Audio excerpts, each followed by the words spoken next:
it seems as if 3% is the new 2%. And as long as inflation stays within that 3% annual number, investors in the street is happy. What are you seeing from the data specifically today? Well, yeah. So the scoop is, and I'm just writing some math here.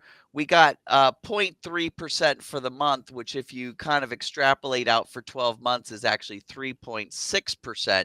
But okay, so 3.6. The thing is we were expecting 0.4, and so we got 0.3, and we were expecting 3.1, and we got 3. And same with when you start to pull out more volatile food and energy numbers, we were expecting higher numbers than what we got. This is for September. And so, it means that inflation isn't running out of control. But coming back to that statement you just said around inflation, I threw this together. I threw this tool together right before we had our show. I just wanted to, because a lot of people, you hear this number of inflation and you're like, I don't know, how do you actually materialize it? So I decided to put this together. If we were going with the Fed's target rate of 2%, that means if you were spending something that cost $100 today, in 10 years, in theory, that same thing would cost about $121, $122, right? That's at that 2% target rate. Now, look at what happens when we go to 3%, because it's a rate, it's not a fixed number. If it's 3%, well, then at the end of 10 years, that thing, instead of being about 20% higher in price, it's now almost 35% higher in price.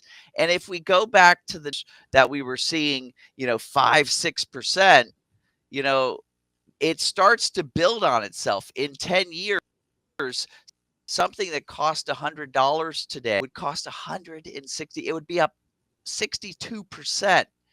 And if it was up around that 6%, well, 6% brings us almost to 80%. Remember, people are always talking about the magic 7% number. The magic 7% number, in theory, if the S&P were to go up 7% every year, which if you do a best fit trend line, that's roughly what it does. It means that you double your money every 10 years. But in inflation terms, that's scary, right? In 10 years to have something that costs $100 a day all of a sudden costs $200. So keep that in mind. The difference between two, which is only going to be a 20% increase in prices in 10 years, and 3%, 35% increase in price, that's no small beans. So, the Fed would like us to grow at about 2% in prices every year. That's their target. That's what they'd like to get us down to. If 3% is the new 2%, we got to, make sure that we're making as much money as we're, spending.